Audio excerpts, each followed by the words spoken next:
Call the meeting to order at this time. Roll call.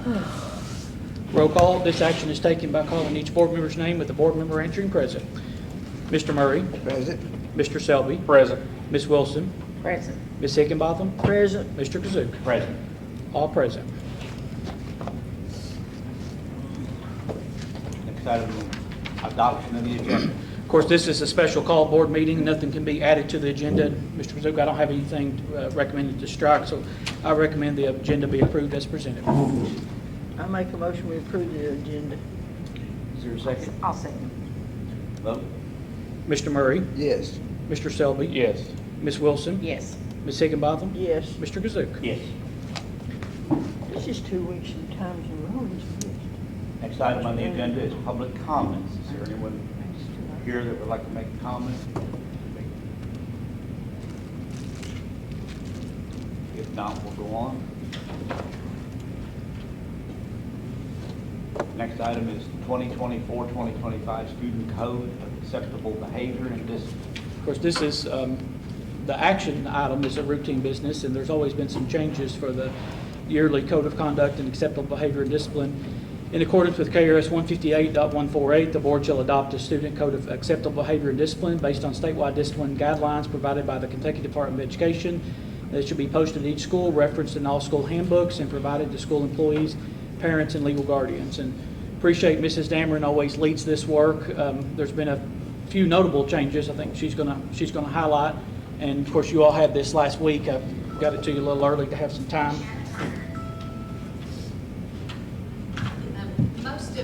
Most of it is a revision of just language cleanup. It seems like I've told you all this before. Every time we read the document, we find some kind of error that we can clean up.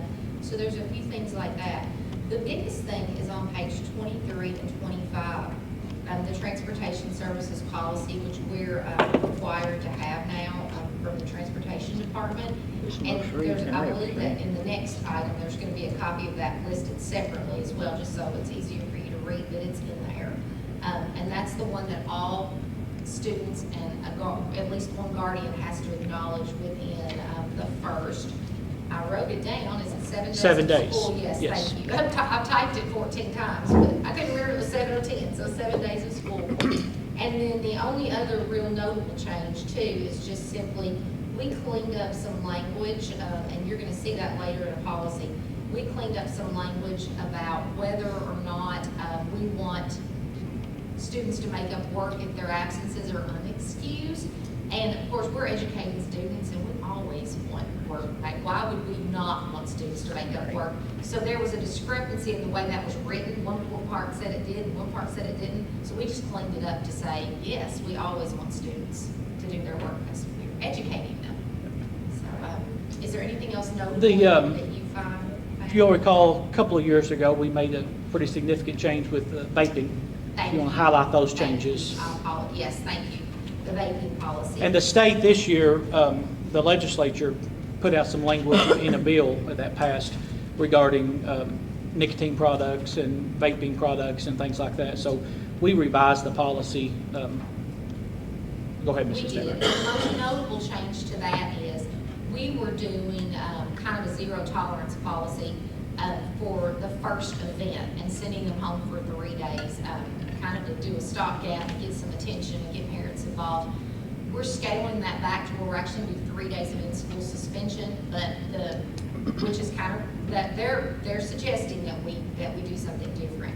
The state is, but also the wonderful thing about that is because we're required now to give them some type of education as well as their parents. That kind of puts them in a spot for 3 days where our guidance counselors can get to them, give them that, and work with them. Our 4 guidance counselors, 2 at the middle school, 2 at the high school, are going to be meeting before school starts to come up with a plan for kind of how they're going to execute that and what they're going to use for that. So it just kind of gives us a little more hands-on there with them on that first event of how we can kind of intervene and help them, which goes along with also with our trauma-informed plan, where we're trying to help kids make better choices and see if we can do things to educate them in that. So in the past, if I was caught with a vape or something this past couple of school years, I was sent home, I was suspended. So the biggest notable change for that is that the first time they will be serving in-school suspension and be provided with cessation information while they're in there. Which Yes, would be better. and, Yeah. and we had a principal from all 5 schools on that committee, so just so you know that we don't arbitrarily recommend things from the board office without. Mr. Grider was there, involvement. Mr. Grider Wolford, there, actually, yes, Mr. transportation Wolford was there. Yeah. So we had a representation from all 5 schools in it from the administration. We'll talk a little bit more. It's incorporated in the Code of Conduct book, but I also had it as a separate item, this transportation services policy, because it's kind of a big deal at the legislature. So we'll talk more about that at this next agenda item as well. Anything else, Mrs. Dameron? I don't think so, just a few minor reporting changes. Of course, those were highlighted for you Yeah. in yellow, just the way we report things. And I think those are the big things that have to deal with students and how we handle Yeah, things. and we noted that we have a district-wide security system or camera system and just different things like that. As you can see, there's a lot of work that goes into this, and then there's a lot of work just going through and highlighting the changes, so it's handy for you all to see, you know, what's been made, the changes and things like that, so. That would not be Miss Cindy Dameron, that would be Miss Tabitha Bailey Well- that does that part of it. So I will give her, even though she's not here to get the recognition, uh, she's my right arm. They both do good work. Yeah,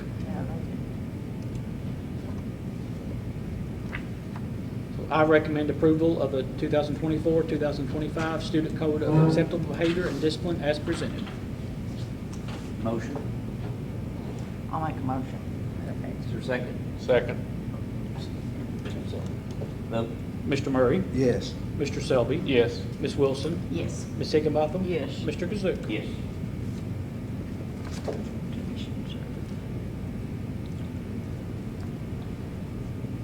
Next item on the agenda is transportation services policy. This is a little lengthy, but just because it is, it's new that the legislature passed, I do want to read this part of the statute that I had attached on your staff note.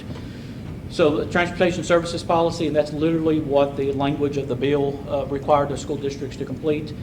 KRS 158.110, and I attached that in your board books, passed during the regular session of the 2024 Kentucky legislative session, requires that a transportation services policy is adopted. The statute reads in part, boards of education shall adopt a transportation services policy based upon the statewide transportation services policy guidelines. The transportation services policy shall contain the terms and conditions for use of transportation services for pupils who are transported and for their parents, legal guardians, or other persons exercising custodial control or supervision of the pupils who are transported consistent with the requirements of KRS 158.148.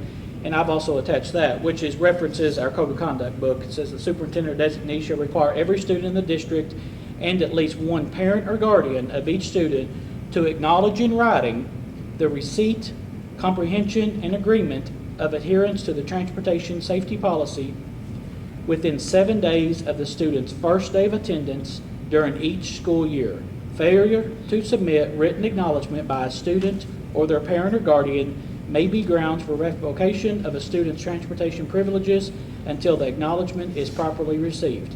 So I'm going to put that real simple.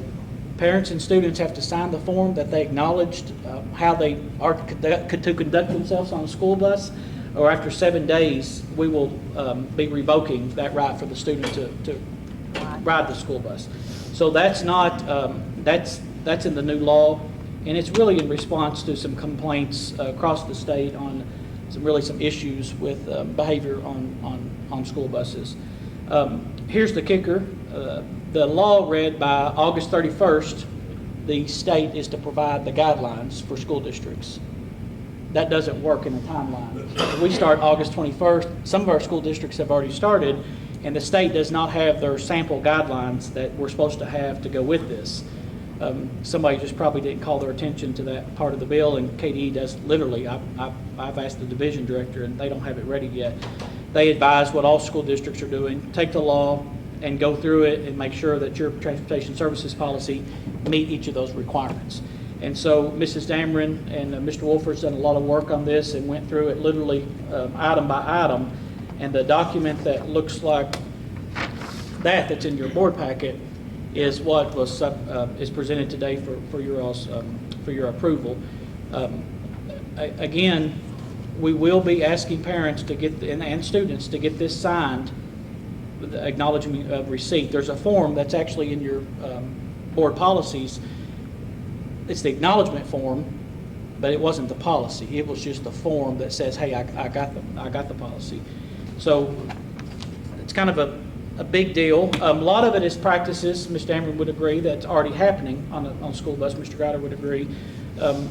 But inevitably, there will be people upset because we don't have a form signed, and we're going to be asking the bus driver not to pick them up and for them not to get in the afternoon, because within 7 days, they're supposed to acknowledge that they have read this and have received a copy of it. So it goes from everything of just noting that the principal's authority to discipline students who ride the school bus, driver authority and intervention, the reporting of the violations, discharge of pupils from the bus. And of course, that's only in an extreme emergency that a bus driver would ever discharge a student in the middle of a route. We note to parents and students that we have video and audio recording on our buses, restitution of damages, and we already do this. You know, if a student cuts a bus seat, you know, they pay for that. It notes a little section with students with special needs or in special education. We handle that according to their IEP or 504 plan. It notes the pupil responsibility for riding the school bus, waiting at the assigned stop, crossing on driver's signal, being in the driver's line of vision, seating. Literally a section, body not to protrude from the window. So no arms or legs or heads out the bus window. The noise, the rear door, prohibited activities. I mean, you can tell it's very, very detailed. They've done a lot of good work on this. It notes the bus evacuation drills, preschool and kindergarten kids, bus incident procedures, parent expectations. You know, parents cannot get inside the school bus to talk to a bus driver. That's against the law, all those things like that. So actually, it's a Class B felony.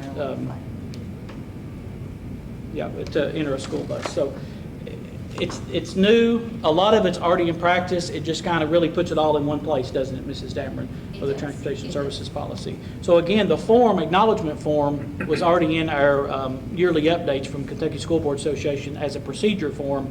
This is the policy that will accompany it. And then once we get the guidelines from KDE, we'll certainly compare that to what we have done. Questions or anything? Mr. Greider, do you have anything to note with it? Okay. So that would pertain to every student then? That rides a bus, yes. Yes, they will be getting it signed for all kids that are going to ride buses on field trips as well. Yep. That is So correct. basically, it would It's be everybody. every Yep. student in Yep. the system. Yes, and I just want to note that in the last section where it lists criminal violations, Mr. Wolford and I struggled with that because we like friendly language. That was absolutely spelled out in the law, in quotation marks. You must include. We literally had to copy that from the law. So I just want you all to know that we weren't trying to be so abrasive with that. That was literally a requirement of the law, that section word for word be in our policy. And some of that could be where he's talking about seat cutting or damage to the bus. When you seek out restitution, we never want to file a petition or make a charge. But some parents will say, well, I'm not going to pay for that seat. You know, my child, well, the cameras, sustain that, and there's pure evidence that they cut the seat with a knife or whatever. So we can use that part there as just a criminal mischief and criminal damage of their bus if they choose not to pay it. So we always offer that good language to them, that just fix the seat, let us get it back, it's part. So, but it's there in the case that they say, no, I'm not paying for it. There's some meat behind it. There's some meat behind it, Yeah. then we can process it, then it can be restitution made from them not wanting to. They'll just go to work.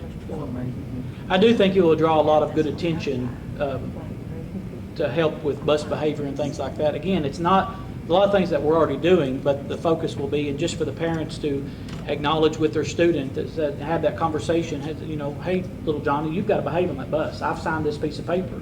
You may not be able to continue to ride that bus without that. So, and we have the backing of the law that requires us to do it. So sometimes that helps as well.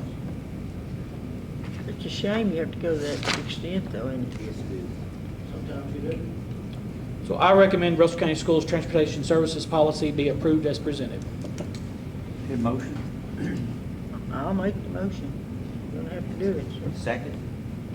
I'll second Vote? Mr. Murray, Yes. Mr. Selby, Yes. Ms. Wilson, Yes. Ms. Higginbotham, Yes. Mr. Kazoo. Yes.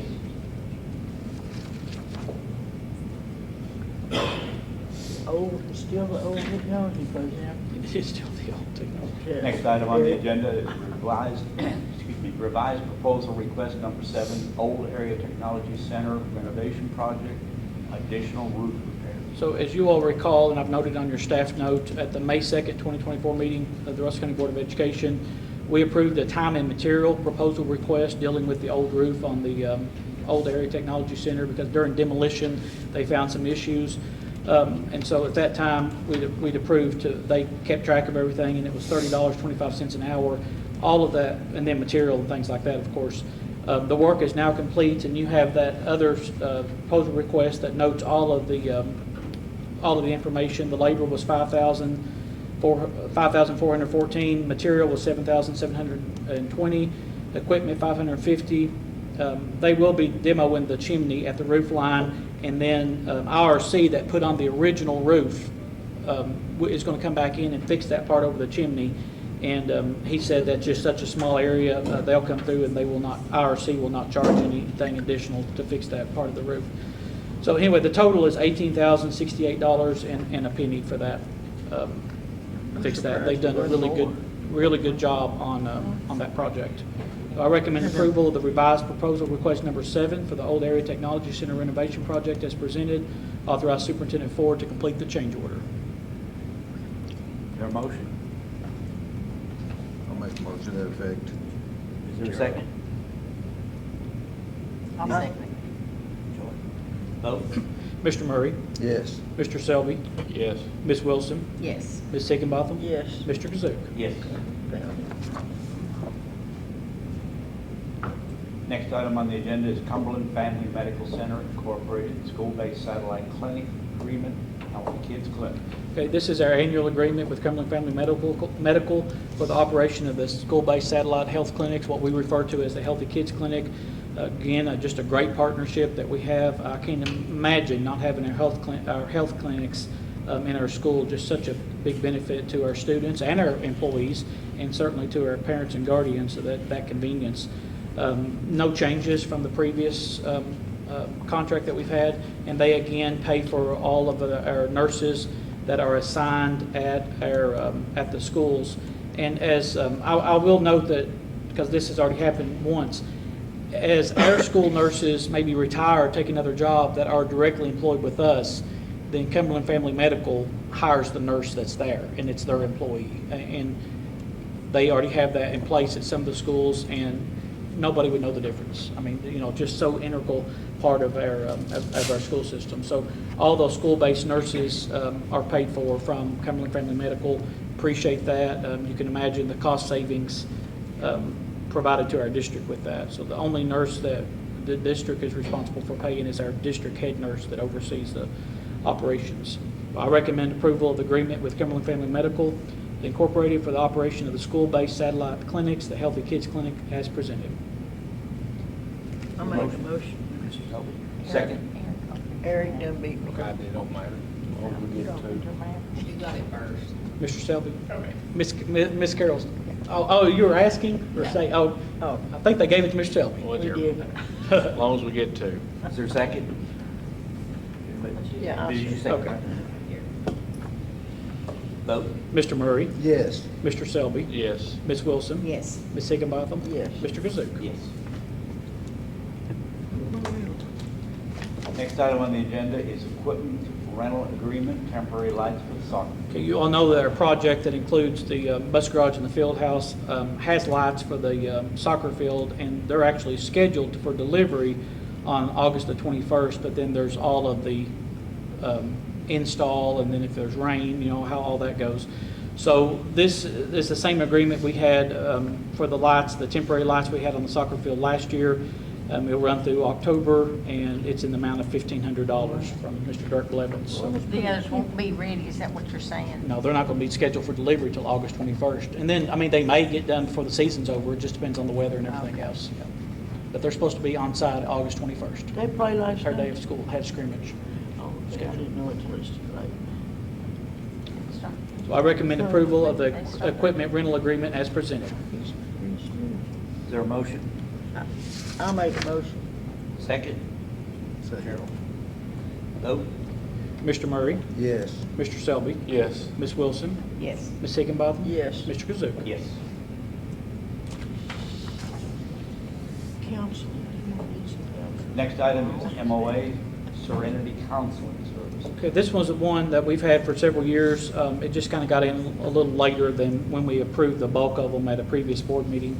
But it's a memorandum of agreement for Serenity Counseling Services. They come in and see kids with parental consent within the school day. I recommend approval of the memorandum of agreement with Serenity Counseling Services as presented. I'll make that motion. Is there a second? Second. Mr. Murray? Vote? Mr. Murray, second? Yes. Okay. Mr. Murray, Yes. Mr. Selby, Yes. Ms. Wilson, Yes. Ms. Higginbotham. Yes. Mr. Kazoo. Yes. This ain't no, this was the first reading. Pardon? Made the motion. Made it. Oh. Gerald. Joy. Joy made it. Joy. Joy made it. Yeah, Mr. Murray second. Come on. The next item is revision policy 09.123, absences and excuses, first reading. Mrs. Dameron noted this when we went over the acceptable code of behavior and discipline.